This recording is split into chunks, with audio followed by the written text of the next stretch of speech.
Hello and welcome to another wonderful day in the Austrian Alps. I am wearing my dad's overall, as you can see, and that is because today is the second part of the video where I clean and paint the brake dust shields of my Mini Coupe S. As you saw in the first video, I did the rears already, but now it's time for the fronts.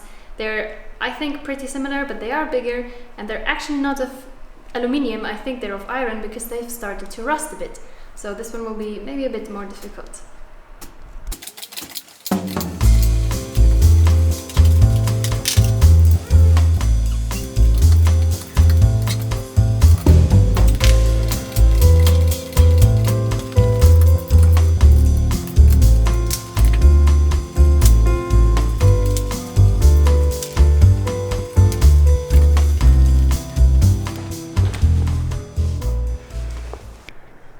Here we go.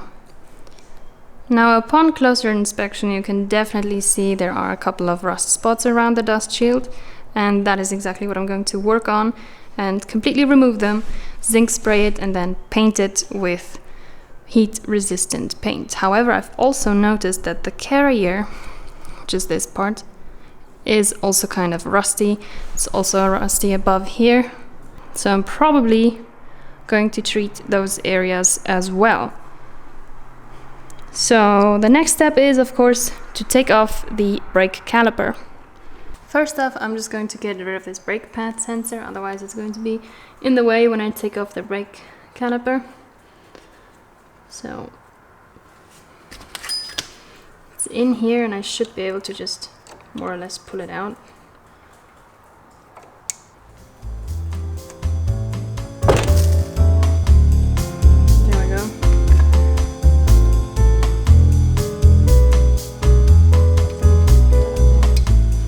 Then the second step is obviously to take off the brake caliper, and I believe this one is, let's see, maybe it's the same as on the other side. Okay, this one is a 13.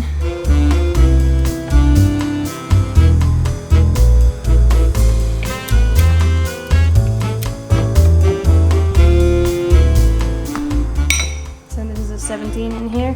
You have to hold it while you open the back.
Okay, next step is the brake caliper bracket. There's two bolts on the back here, just as in the rear. Yeah, these are also 16s like in the rear.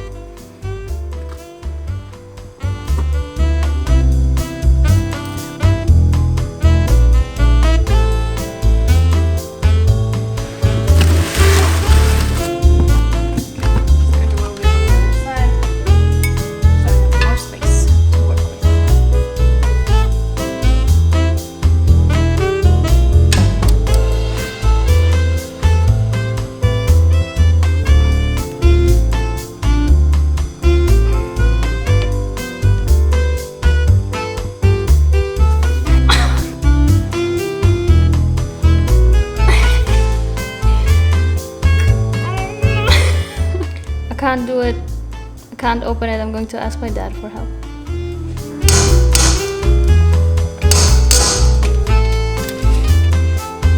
Okay.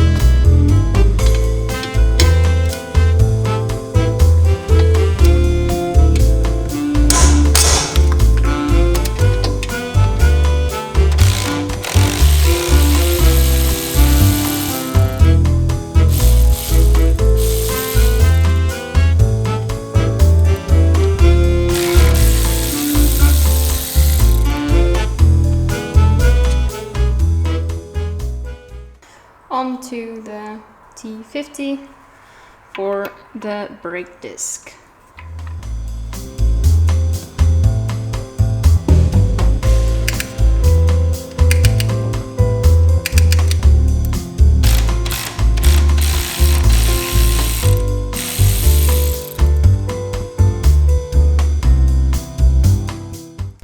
Now this side, the front is looking similar to the back, except that the back plate or the dust shield is in fact coated, or was once coated.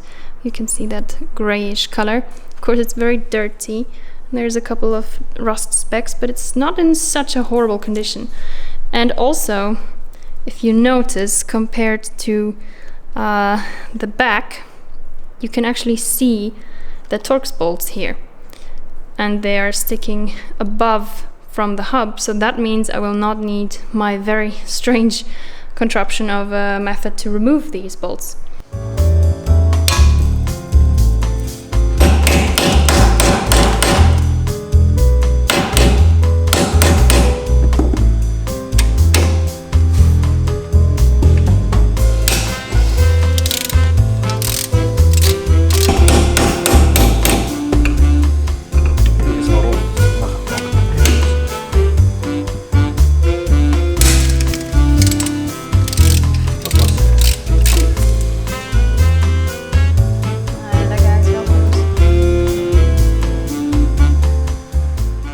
Okay, so my dad saved the day.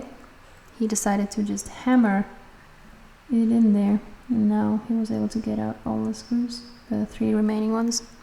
This is what they look like now. So yeah, these were super tight.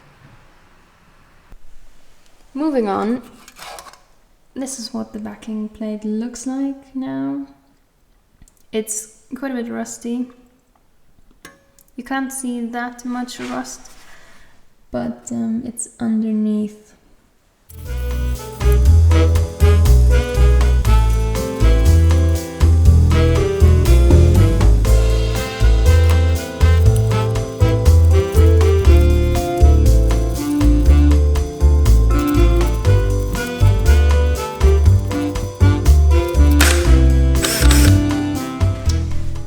So it's time for the good old wire brush. You saw me use this already in the previous video. This is just the fastest way to get the rust off.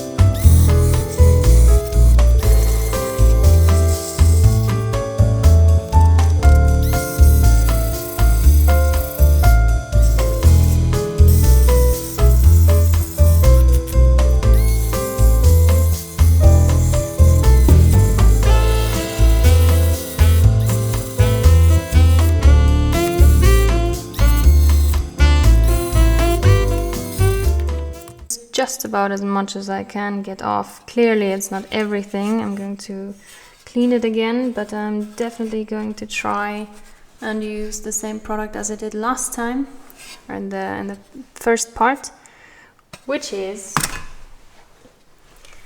this product. I've already spoken about this. It destroys rust and protects iron. It's supposed to turn rust back into iron after, I think, a period of 6 hours. So I'm going to apply this after I've cleaned it once more.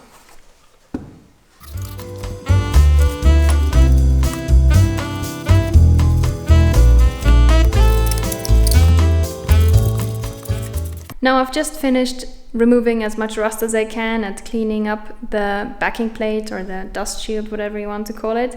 But I also want to remove the rust from the carrier or behind the hub, because just like in the back, it doesn't look so good anymore. I'm going to treat it for rust if necessary, probably will be, because now I'm also at the step of treating the rust for the backing plate, so I'm going to do it in one shot. You can see this is just after removing the backing plate. It does not look very nice and it needs to be treated for rust.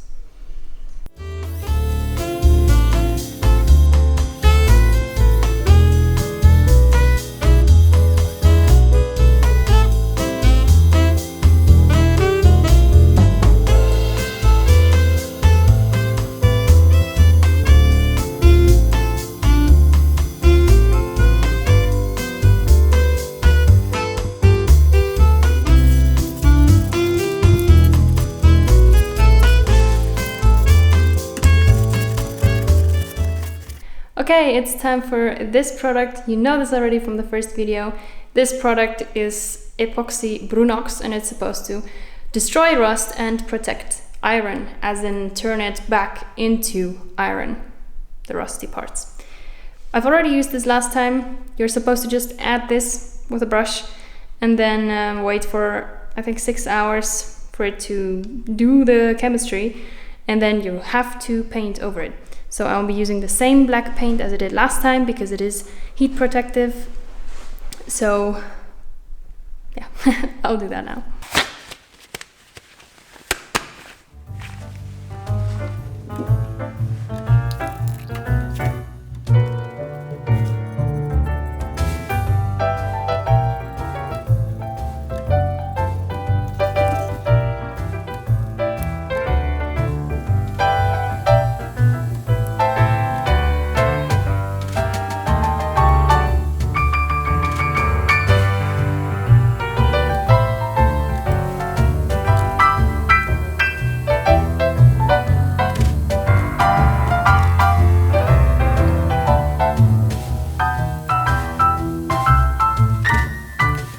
I'm realizing that this is turning into a rust removal video rather than just working on the brakes, so...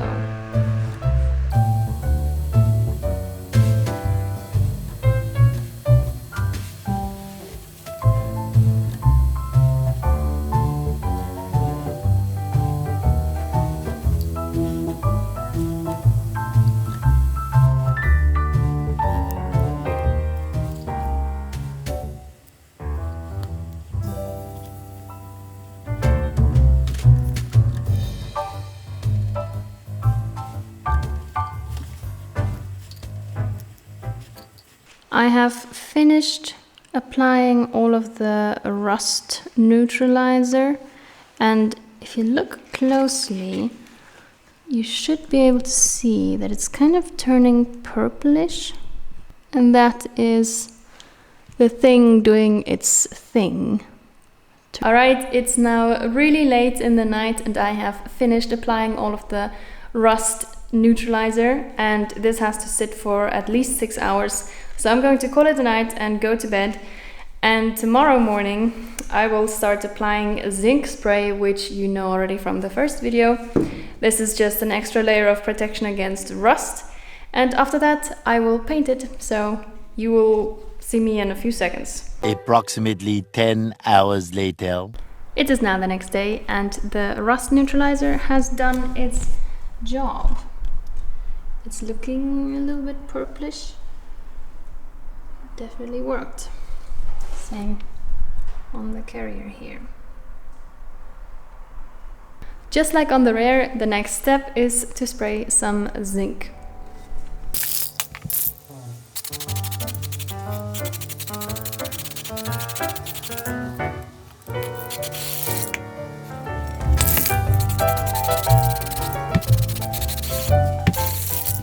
I finished applying the zinc spray, but I'm not going to apply it to the carrier at all because I find it too difficult to not get it into all the nooks and crannies and the insides of where the bolts are supposed to go. In case you haven't seen the previous video, this is the heat resistant paint that I'm using. It's just black and heat resistant, that's about it.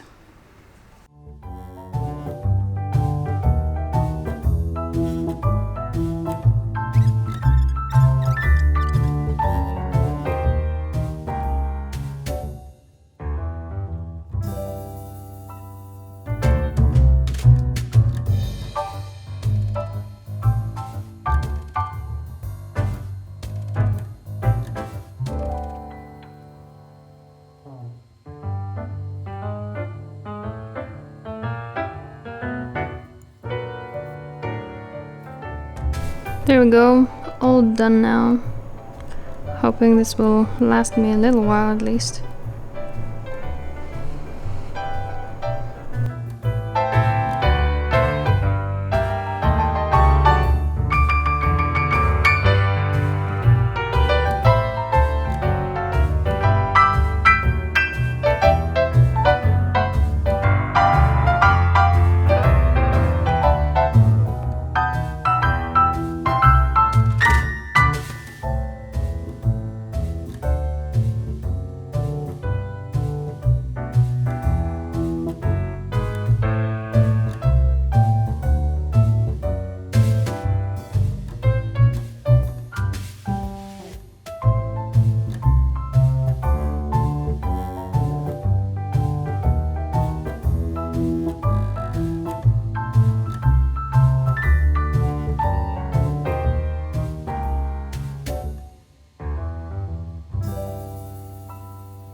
The paint is almost completely dry, but I wanted to show you something else first.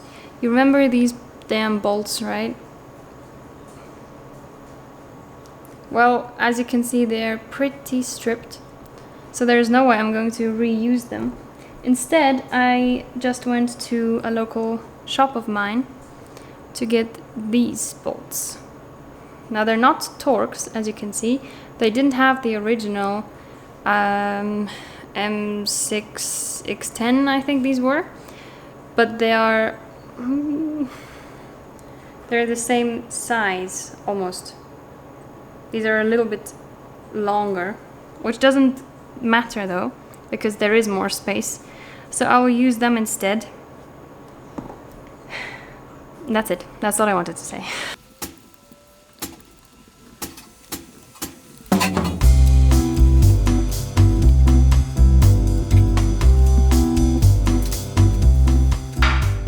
Torque spec on these bolts, when they were Torx bolts, was 8 Newton meter. Obviously, having changed the bolts now, I don't know if that still applies, so since it's so little, I'm just going to tighten it. It just needs to be tight, so.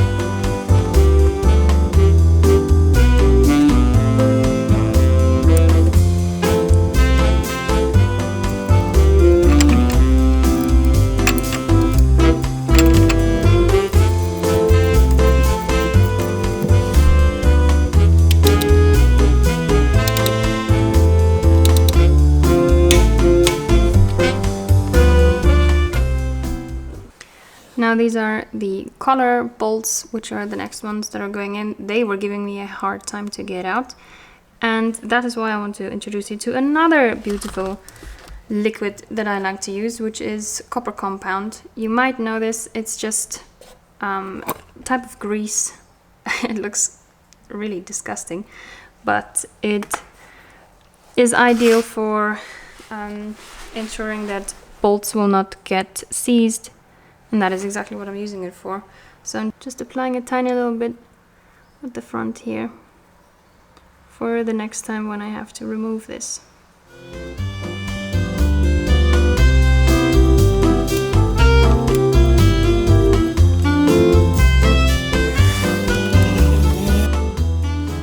Now these bolts have to be torqued up to 110 Newton meter, which is the maximum that this torque wrench can do. So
and that was it. Now the front and the rear backing plates, or the dust shields, and also a little bit of the carrier is protected against the harsh winter months that we have here in Austria. I really hope you enjoyed this video. See you in the next one. Goodbye.